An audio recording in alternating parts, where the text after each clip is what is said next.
Abram suas Bíblias, queridos, no Salmo de número 13. O título dessa pregação é O Conflito da Alma com a Fé.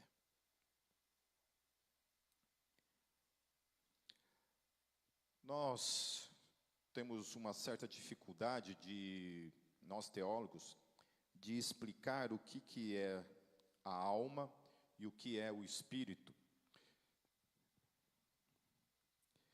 Muitas vezes, essas duas substâncias, se é que podemos chamar assim, elas se confundem.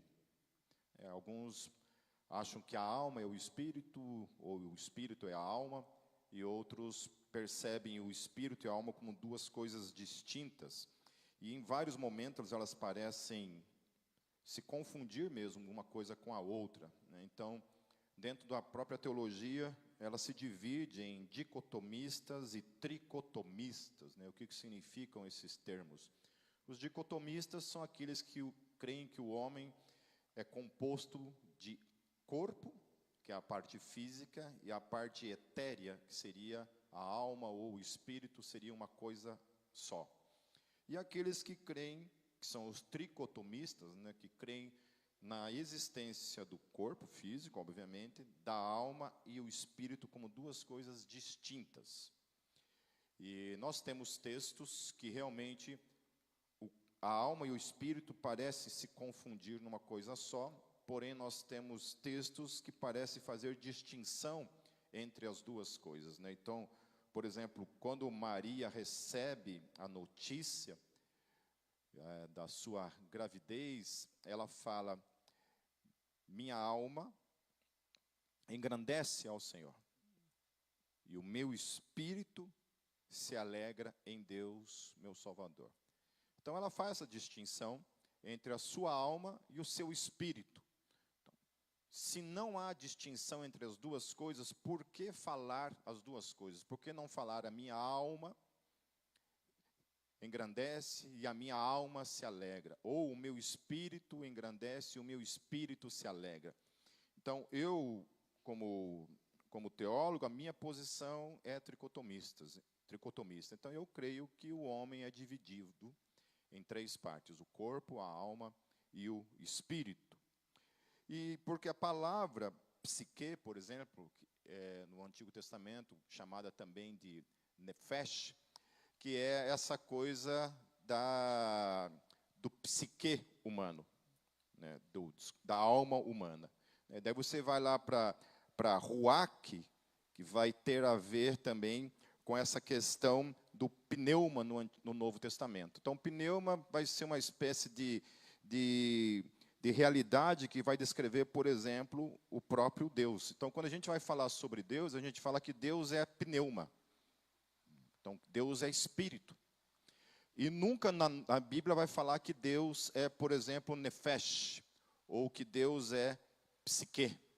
Nunca vai usar a palavra alma para se referir a Deus e aos anjos. Nunca vai se utilizar essa palavra alma, tanto no hebraico quanto no grego, para se referir a Deus. Sempre quando vai se referir aos seres como Deus e anjos ou os demônios, vai utilizar a palavra ou ruach, ou a palavra pneuma, que seria espírito. Então, isso faz uma distinção também, porque em momento algum Deus é chamado de alma, e o tempo todo é chamado de espírito, né? Nós temos muita dificuldade, por exemplo, para dar certas características a Deus, como, por exemplo, os olhos de Deus, as mãos de Deus, os pés de Deus, a boca de Deus, os ouvidos de Deus, porque a gente usa toda essa linguagem humana para descrever Deus. Porém, isso não é uma invenção que nós fizemos para se referir a Deus. Foi o próprio Deus que se revelou dessa forma. Então, Deus se revela como um ser que possui boca, que possui olhos, que possui pés, que possui mãos. Como que isso é? Não sei. Nós não estamos lá para ver. Foi assim que os profetas enxergaram Deus assentado no seu trono, estremeceram diante desse Deus assentado no seu trono. Então, assim Deus se revelou. Então, muitas vezes a gente tem essa dificuldade de descrever Deus, Porque nós temos medo, e muitos teólogos têm esse medo, que no ato de descrever Deus, nós diminuamos a sua grandeza. Então, o medo, o receio de diminuir o ser de Deus, muitas vezes a gente procura dizer que Deus não tem mãos, que Deus não tem olhos, que Deus não tem boca. E a impressão que tem também é que quando a gente vai se referir a qualquer coisa que seja um espírito, dá uma impressão que é algo que nem existe. Então, o espírito é algo que existe. Então, falar que Deus existe e que Deus é espírito, Deus é algo. Deus não é o nada, certo? Deus não é o vento, porque a palavra ruach também significa vento, a palavra pneuma também significa vento, o sopro. Então, Salomão vai dizer isso, que o corpo volta ao pó e o espírito volta para Deus. Então, o que é isso que volta para Deus? Alguns que negam até essa questão divisível do homem, acham que o homem, quando morre, todo o ser dele morre, deixa de existir, que não dão nenhum tipo de substância à parte para a questão da alma ou do espírito, acabam se contradizendo ao pensar isso sobre Deus, porque Deus existe como espírito. Então, ele tem a dificuldade de crer que o homem também pode permanecer existindo como espírito ou como alma. Então, acredita que você morre e você simplesmente deixa de existir. Daí há toda uma dificuldade para explicar isso à luz da ressurreição futura, de como serão as coisas na ressurreição, quando Jesus ressuscitar os ímpios também para o juízo final. Alguns acreditam que no momento em que Jesus ressuscitar todos os homens, os justos e os ímpios, ele vai trazer uma aniquilação total e absoluta sobre os ímpios. E isso vai ser o juízo que eles vão receber. Então, para isso, se anula qualquer concepção de um inferno eterno, de pessoas eternamente pagando pelos seus pecados, pelos seus erros, pelos seus crimes. Então, diante disso, a justiça de Deus para uma pessoa, por exemplo, que foi talvez boa a vida inteira, mas simplesmente rejeitou Jesus como Senhor e Salvador da sua vida, essa pessoa recebe o mesmo tipo de punição que qualquer outro criminoso, uma pessoa que tenha, por exemplo, um Hitler na vida, que matou milhões de milhões, ou um Mussolini, que matou milhões de milhões, e por aí segue, todos os genocidas da história que mataram milhões de milhões. Se o juízo de Deus é a aniquilação total do ser, então a justiça de Deus não tem parâmetros, certo? É tudo a mesma coisa, e não existe consciência de juízo na inexistência. A pessoa que não existe, ela não tem como ter uma concepção do juízo que ela está recebendo. Não tem consciência. Se ela deixa de existir, todo juízo passa a perder qualquer sentido. O juízo só faz sentido se a pessoa está consciente, recebendo o juízo que ela está trazendo sobre si, que no caso Deus está trazendo sobre ela. É por isso que eu também sou de uma linha que eu creio que o inferno é eterno, e eu não tenho nenhuma base bíblica para rejeitar esse ensino.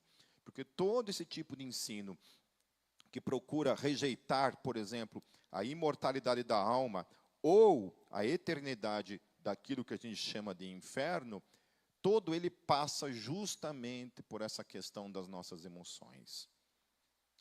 A gente acha que um Deus de amor será incapaz de trazer esse tipo de juízo eterno sobre as pessoas. Então, isso passa pelas nossas emoções, as nossas emoções nos faz rejeitar esse tipo de ensino, certo? Então, eu não consigo conceber de ver uma pessoa assim, e assim eu assumo para mim isso como verdade, independente se a Bíblia Sagrada ensina dessa maneira. Então, essa é toda a dificuldade. Essa é a dificuldade que muitas vezes nós cristãos temos. E isso passa pela nossa alma, porque a nossa alma é aquilo que muitos teólogos, na tentativa de classificar, caracteriza como as emoções.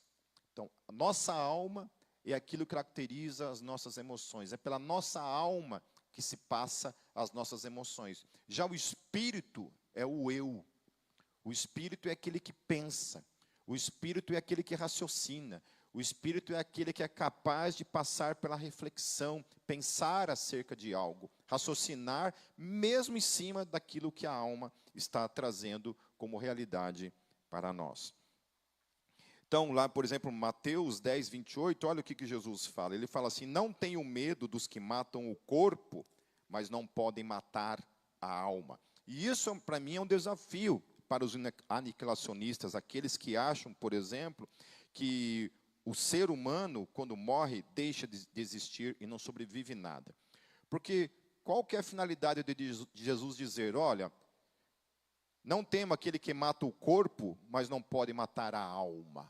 Ué, se quando um ser humano é morto, é assassinado, por exemplo, e ele deixa de existir, como que uma pessoa, então, ao matar alguém, ele mata essa pessoa e não mata a sua alma?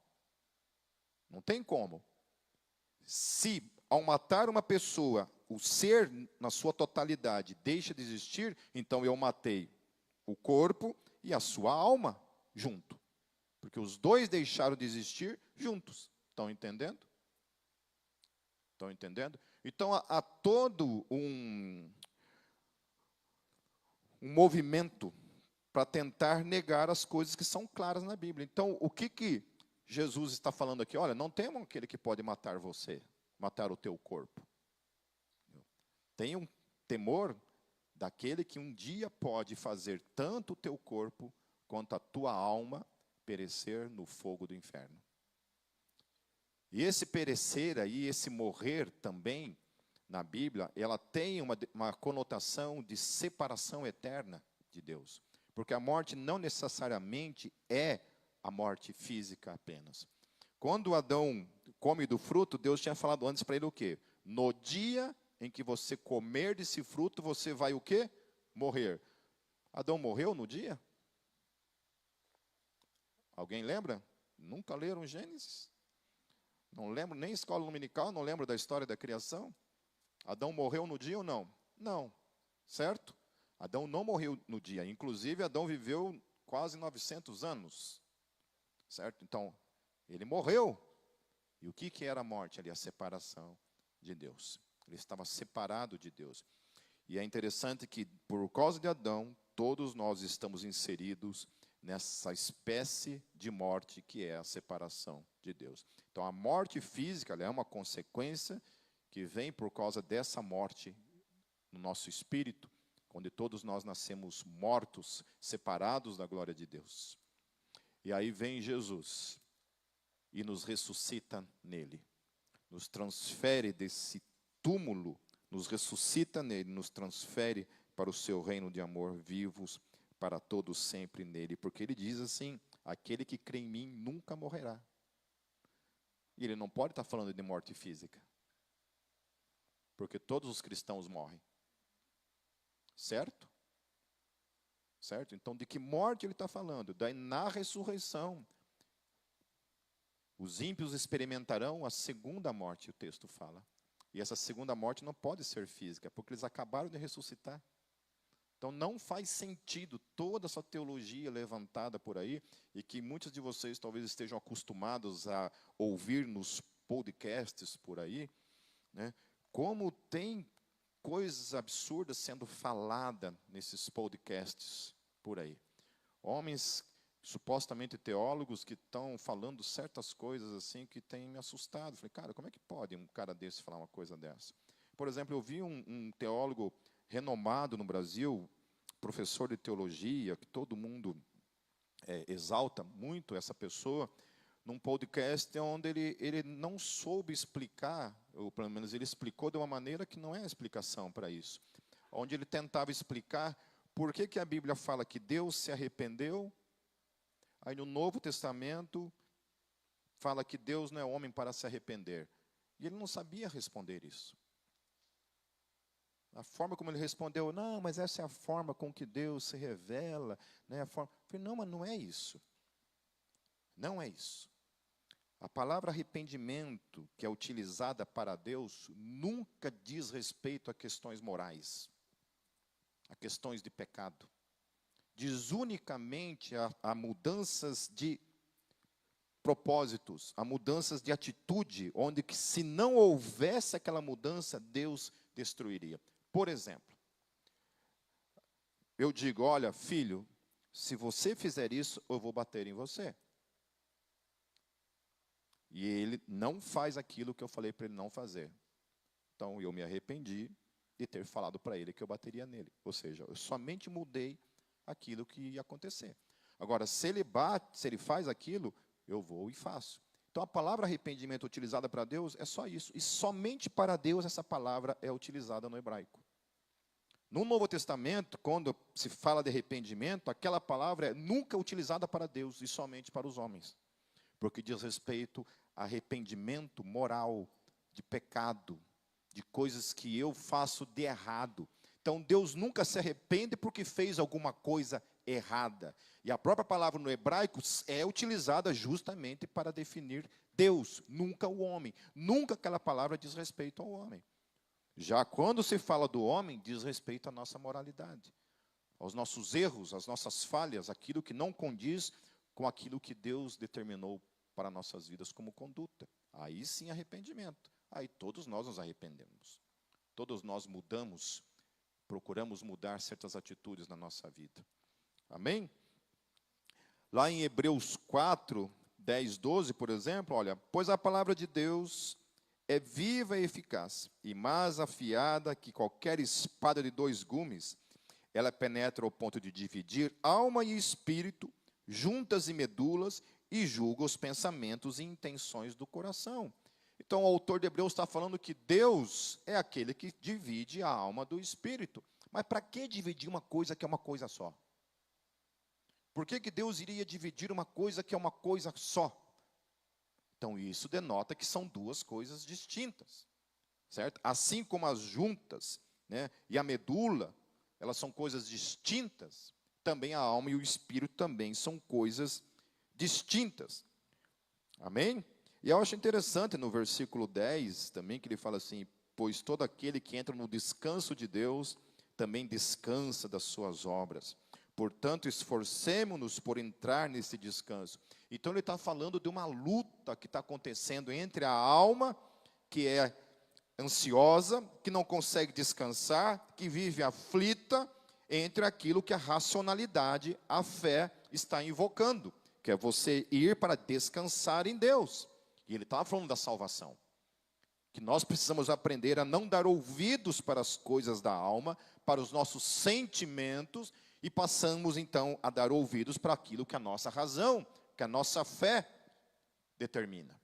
Então, se a fé diz uma coisa, as emoções dizem coisas contrárias, nós temos que ouvir aquilo que a nossa fé determina, que a nossa fé diz, e não aquilo que as nossas emoções diz.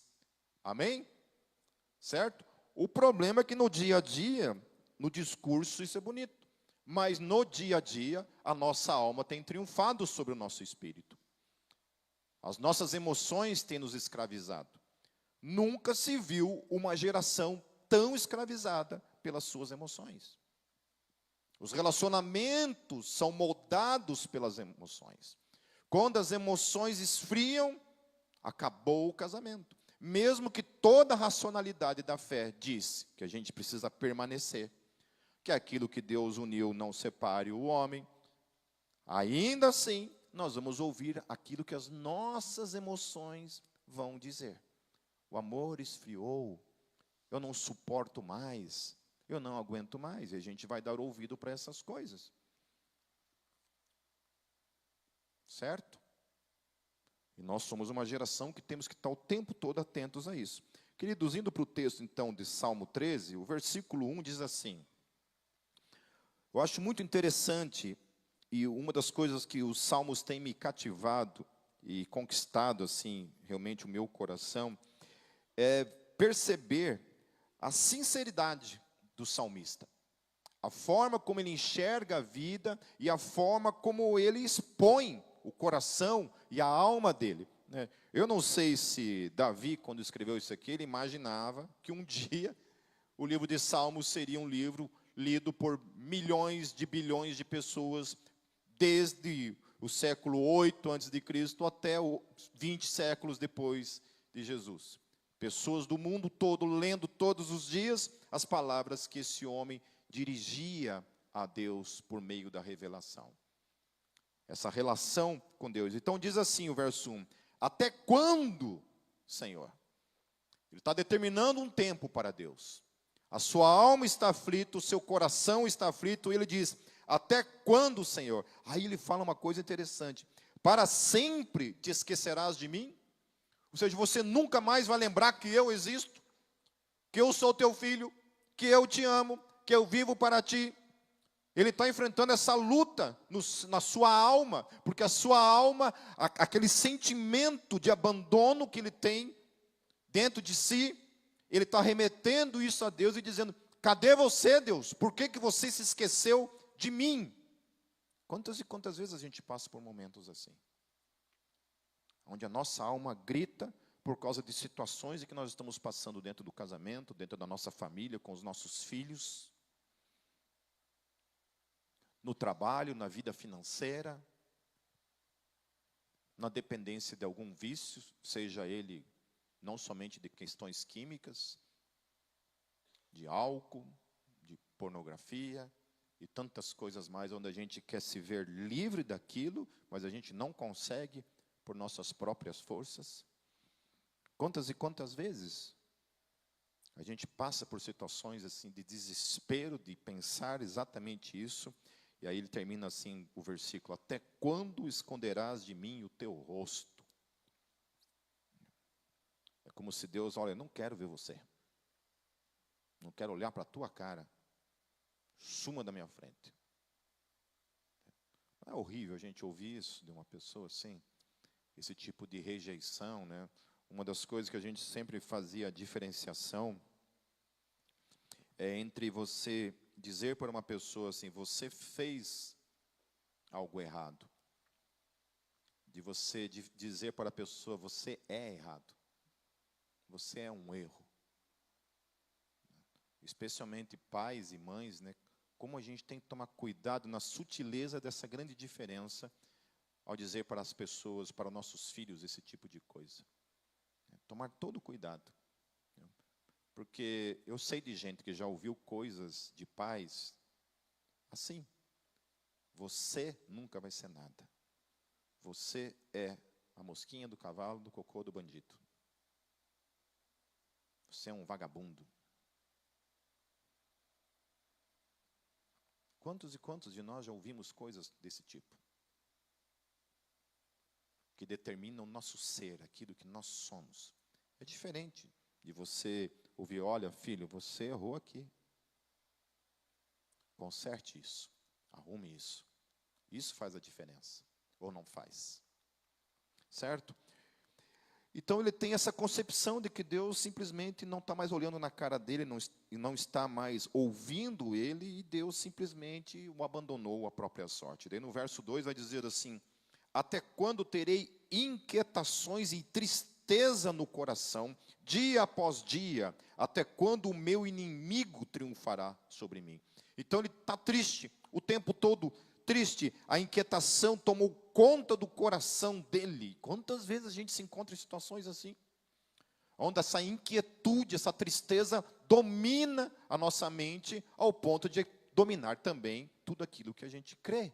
E a gente começa a se colocar nessa posição, né? E aqui ele fala sobre essa questão, até quando o meu inimigo, né? A gente trazendo isso para o nosso contexto, é aquela coisa muitas vezes da gente pegar também tudo, a gente conectar com Satanás, né? E aí tem muita gente que, por exemplo, está passando por depressão e acha que é só orar que a coisa passa. Acha que fazer um jejum de 30 dias vai curar da depressão. E rejeita, eu não quero de jeito nenhum tomar remédio, porque eu sou uma pessoa de fé, eu creio, eu não aceito isso, e eu repreendo Satanás que está tentando me trazer a depressão. Queridos, eu creio que muitas vezes pode até ser demônio, sabe? Mas pela minha experiência, 100% das vezes não é. Como eu queria, queridos, que certas coisas na nossa vida fossem demônios. De verdade. Porque era fácil resolver o problema. Muito, muito, muito fácil. Como é que se resolve o problema se é um demônio? Você expulsa. Está com depressão? Vem aqui. Sai, Exu, depressão, dessa vida, em nome de Jesus. Saiu, nunca mais depressão. Quando eu tive síndrome de pânico, teve gente que foi na Gólgota expulsar demônio de mim. Aí eu coloquei a mãozinha para trás assim, falei, não saio.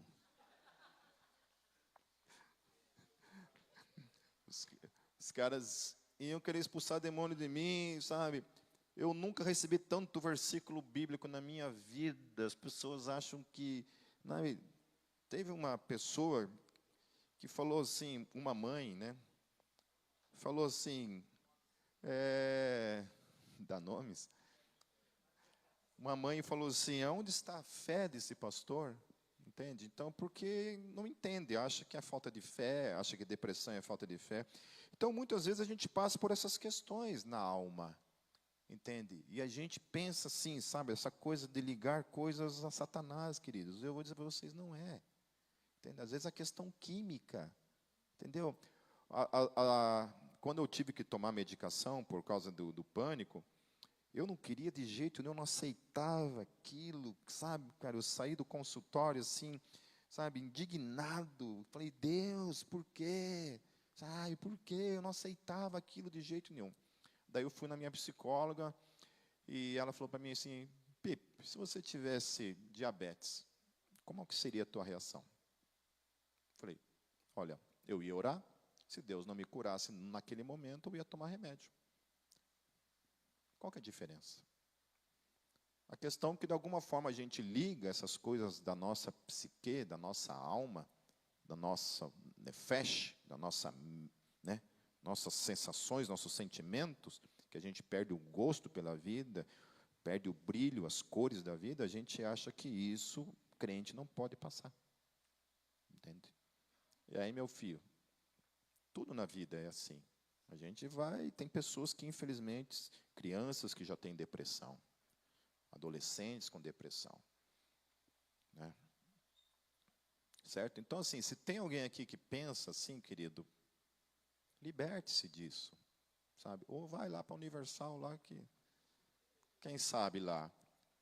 Falei isso agora num tom de zoeira, mas a gente teve um menino na Gólgota, muitos aqui vão lembrar desse menino. Esse menino, ele foi diagnosticado com esquizofrenia.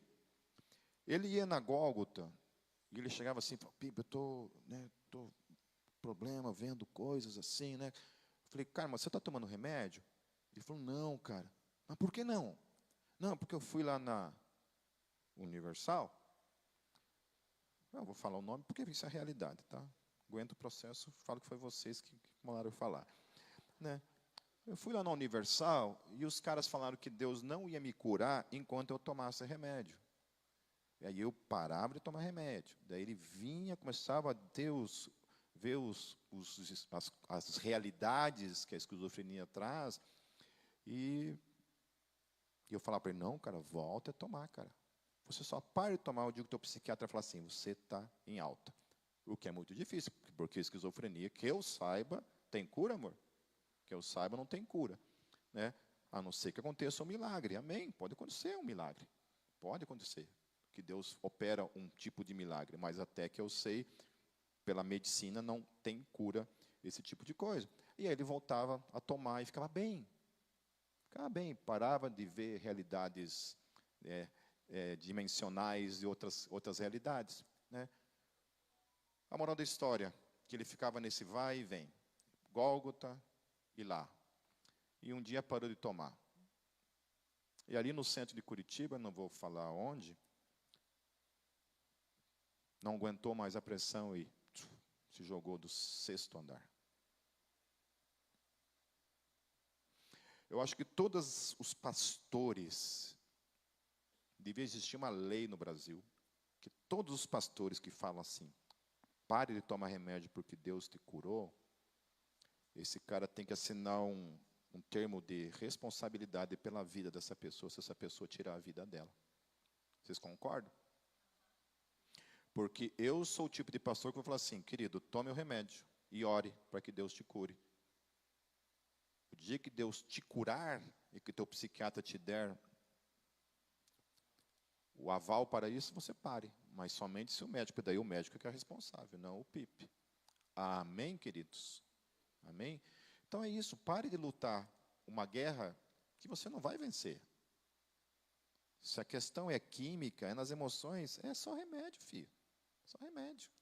A gente tem um caso que aconteceu nos Estados Unidos, até virou filme, e terapia com a minha esposa ali. Você não pode condenar eles? Então, se vocês sabem de pessoas assim, manda para a Kátia lá. Né? A gente teve um caso nos Estados Unidos de uma família que tinha um menino que também era diabético e também a mesma coisa. Falaram, não, Deus só vai curar se ele parar de tomar as insulinas. Né? A moral da história é que o menino morreu. O menino morreu. Daí, não, a gente já crê que no velório Deus vai ressuscitar. Foram tentar ressuscitar, não ressuscitou. E aí o que aconteceu com a liderança? Vazaram, sumiram do mapa. Ninguém quis assumir mais o BO. Aí vão dizer que talvez seja a falta de fé dos pais, falta de fé da criança, porque daí nunca a falta de fé é daquele que determinou.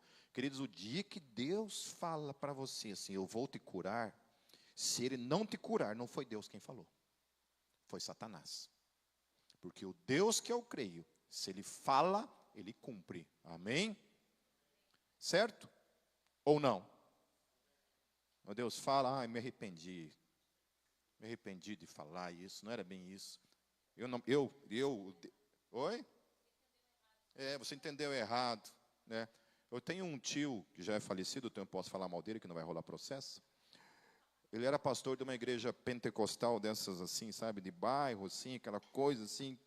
E um primo meu, ele teve um câncer muito raro. Ele tinha pequenos tumores no corpo inteirinho dele. E ele torcia para o Flamengo. Coitado. Aí já começou aí o problema, né? E ele torcia para o Flamengo, então ele tinha tudo do Flamengo, assim, sabe? Um monte de taça do Flamengo, álbuns do Flamengo, camiseta do Flamengo, um monte de coisa do Flamengo.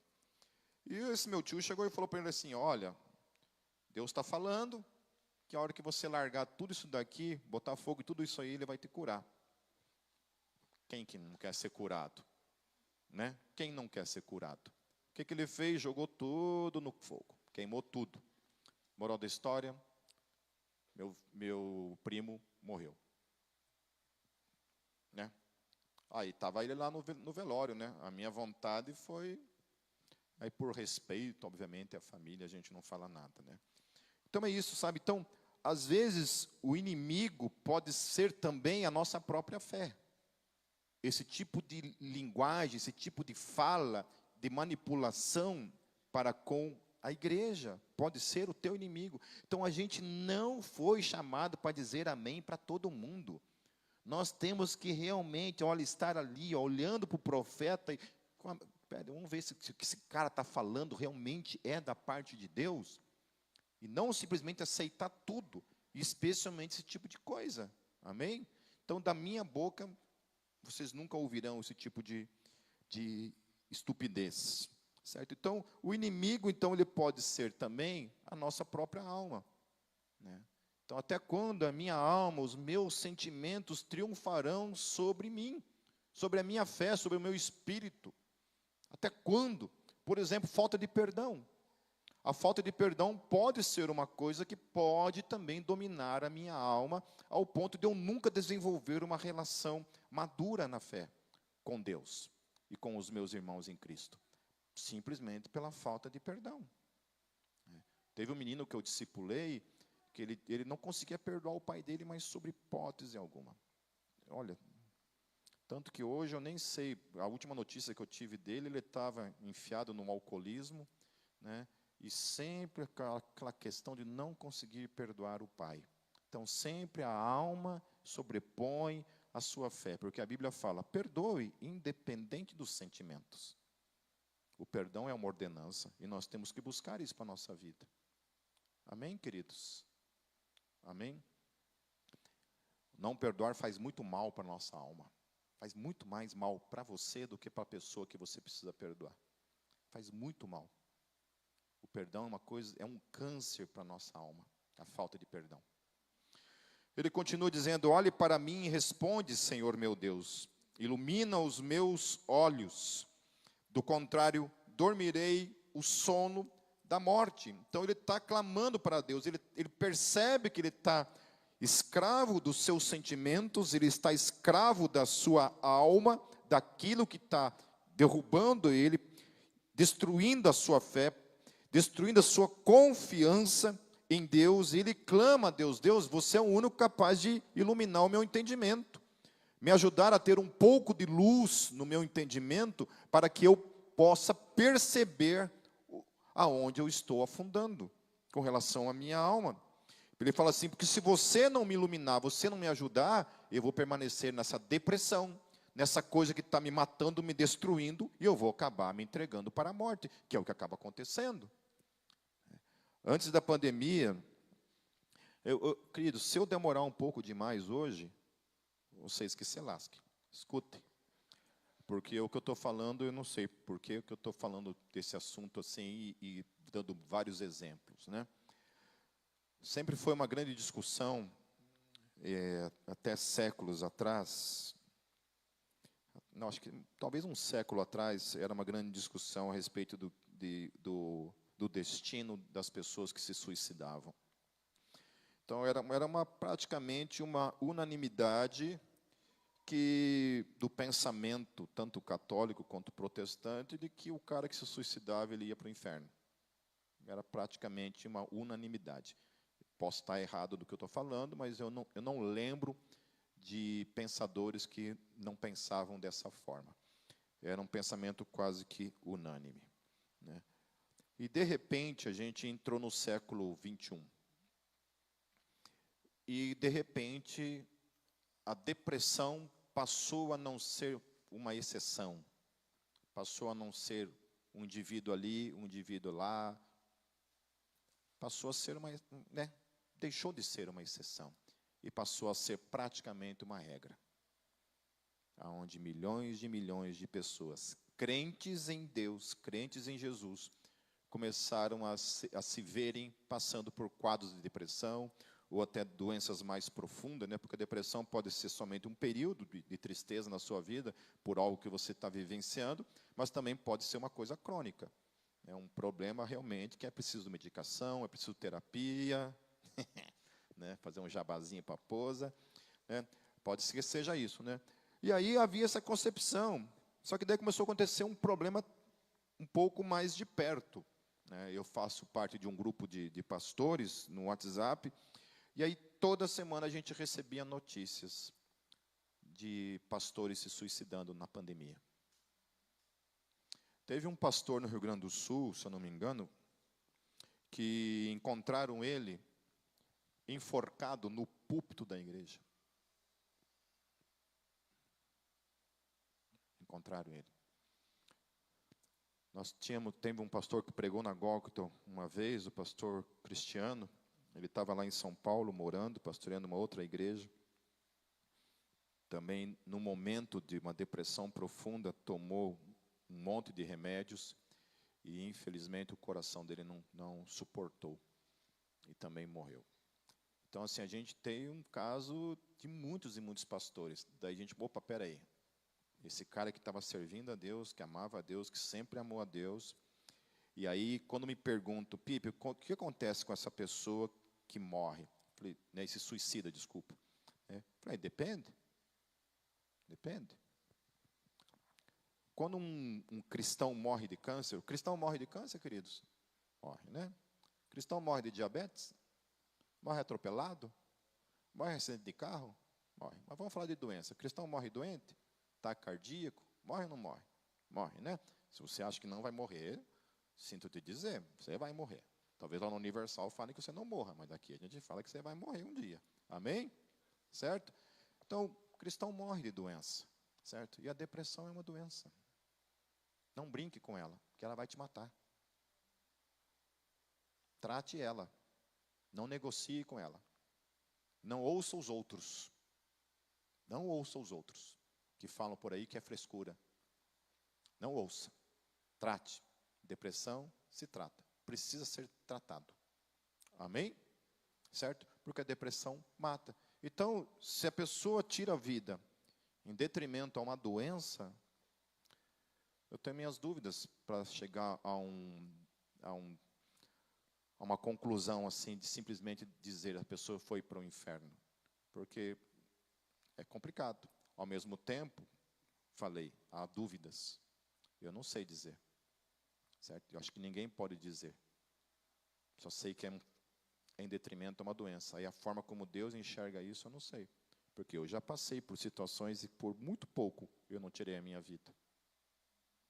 Por muito pouco eu não tirei a minha vida. Estou aqui pela graça de Deus. Então, queridos, o verso 4.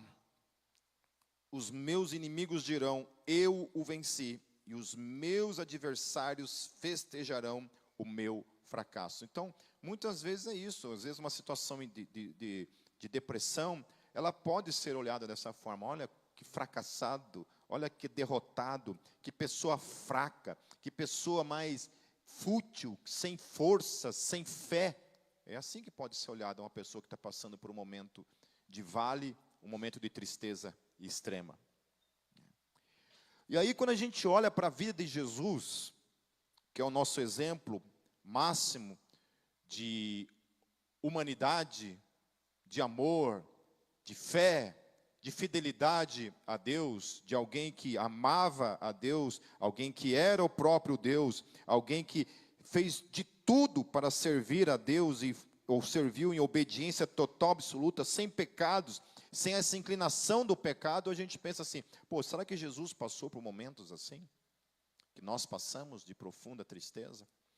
E aí uma coisa que me desafia, por exemplo, e aí você vê realmente a distinção entre a alma e a fé.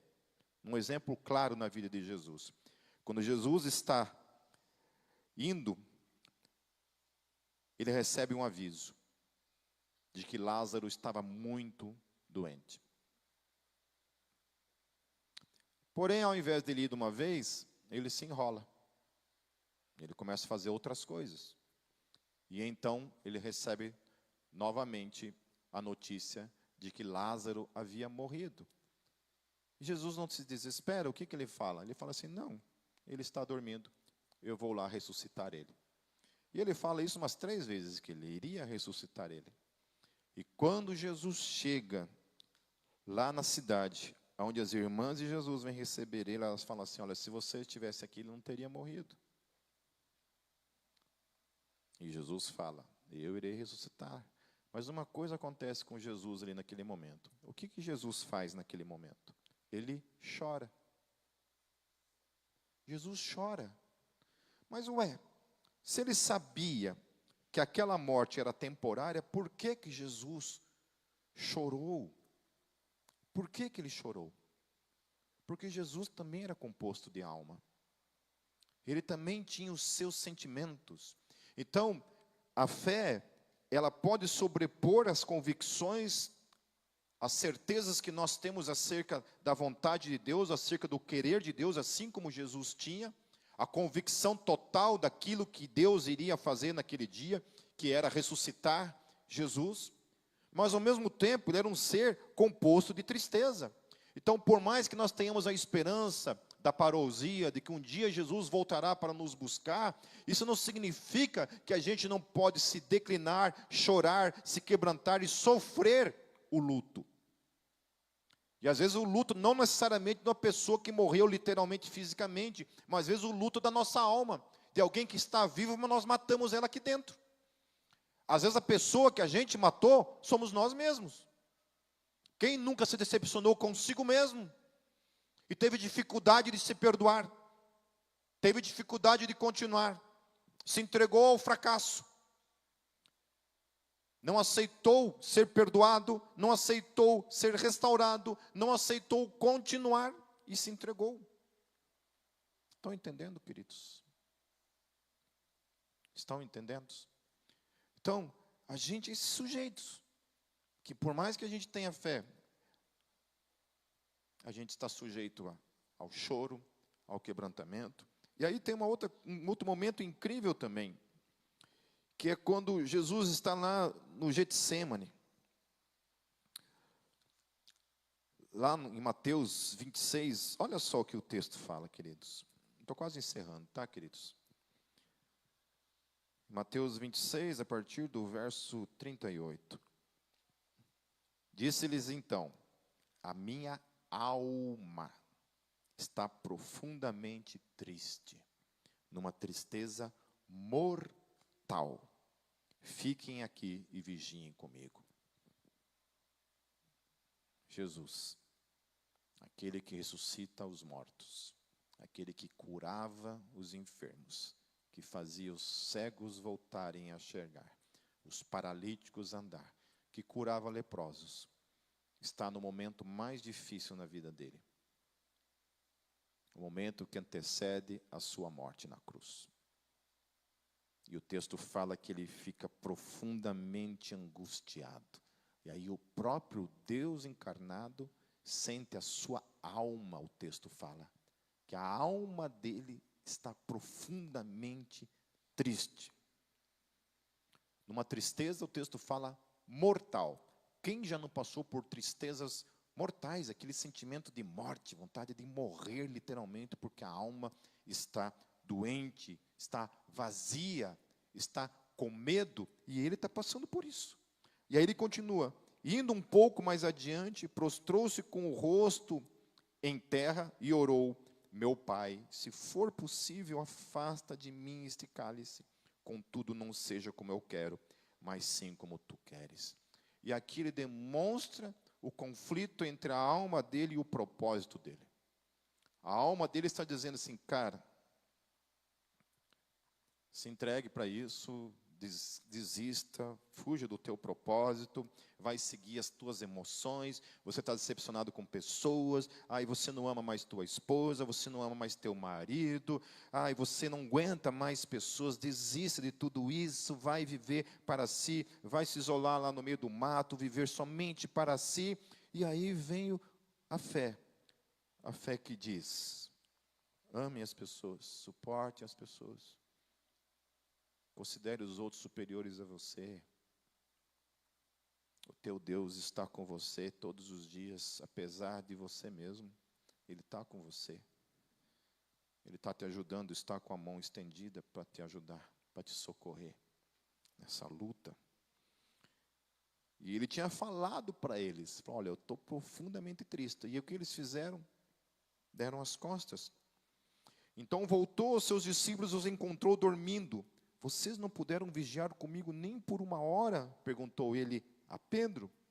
Daí ele fala: vigiem e orem para que não caiam em tentação. Eu acho interessante isso. Jesus colocou essa frase no meio de um momento em que ele está passando por uma profunda tristeza de morte. E ele fala: ore para que você não caia em tentação. E a tentação aqui não é um pecado necessariamente moral. Não é algo que se faz literalmente. Ele está preocupado simplesmente por dar ouvidos às suas emoções, cair diante dessas emoções, ouvir essas coisas, ir atrás dessas coisas e perder todo o propósito da sua existência, que era viver para Deus. Quantas pessoas se perderam, queridos, nesse caminho da vida, por dar ouvidos à sua alma, as suas supostas decepções, tristezas com pessoas, ir atrás dessas coisas e perder o propósito da sua vida. Viver para si mesmo, alimentar o seu ego, as tuas vontades, os teus pecados e tudo mais. Quantas e quantas vezes você foi tentado a isso? Eu diversas vezes fui tentado a isso. A chutar tudo e viver para mim mesmo. Então ele fala assim: ore. Porque ele fala assim: ore para que não caia em tentação, mas ele fala uma coisa interessante: o espírito está pronto, mas a carne é fraca. Então Jesus, ele dá à carne, à alma, esse aspecto dos sentimentos, dos desejos, dessas coisas corruptíveis. Porque o nosso corpo em si, ele não tem decisões em si mesmo. O nosso reino decide as coisas para nós. Tirando o nosso intestino, que tem vida própria, né? Os nossos órgãos, eles não pensam por si mesmos. É a nossa mente que determina. É aqui que está todo o problema. E a alma humana é um problema. É ela que se apaixona, é ela que tem essas vaidades da vida, é ela que prioriza a si mesmo ao invés do outro, é ela. Então ele fala, o espírito está pronto, mas a carne é fraca. E retirou-se outra vez para orar. Meu pai, se não for possível afastar de mim este cálice sem que eu o beba, faça-se a tua vontade. Quando voltou de novo, os encontrou dormindo, porque seus olhos estavam pesados. Então os deixou novamente e orou pela terceira vez, dizendo as mesmas palavras. Então não foram somente umas poucas palavras, foram 3 vezes em que ele sai dali, vai diante do Pai e fala, Senhor, se possível, afasta de mim. Em que a sua alma está tentando dominar a sua mente. Mas o que ele faz com a alma dele? Ele sujeita a alma dele à vontade de Deus sempre. Então, queridos, seja o que você tenha que passar na sua vida, ou que esteja passando na sua vida, sujeite tudo ao Senhor. Nunca deixe as tuas vontades predominar sobre a vontade do Senhor para a tua vida, em nome de Jesus. Nunca deixe. Aí o que é mais incrível, em Lucas 22, 44, para vocês terem uma ideia da dimensão do que Jesus estava passando, o texto diz assim, que Jesus suou gotas de sangue. A luta da alma dele, dos medos que ele estava passando, daquela profunda depressão da sua alma passando. E a vontade de Deus fez com que aquilo tudo trouxesse sobre ele tamanho estresse, que ele literalmente suou gotas de sangue. Isso é um fenômeno explicado como hematidrose, que é possível que uma pessoa, num estresse tão extremo, tão profundo, ela é capaz de suar sangue. É isso que aconteceu com Jesus. Tamanho foi a batalha dele entre os seus medos e o Deus e a vontade de Deus. Então, nós não somos os únicos que passamos por essas coisas. Eu fico pensando o quanto que Jesus lutou nesses últimos momentos da sua vida antes da cruz por causa de mim e de você. E nós não somos capazes de enfrentar nada por ele. Qualquer coisinha nos faz desistir para viver para nós mesmos, para a nossa alma, para as nossas emoções, para os nossos gostos, os nossos desejos. E aí no verso 5, queridos, voltando em Salmos, encerrando, olha o que o salmista faz com a sua alma.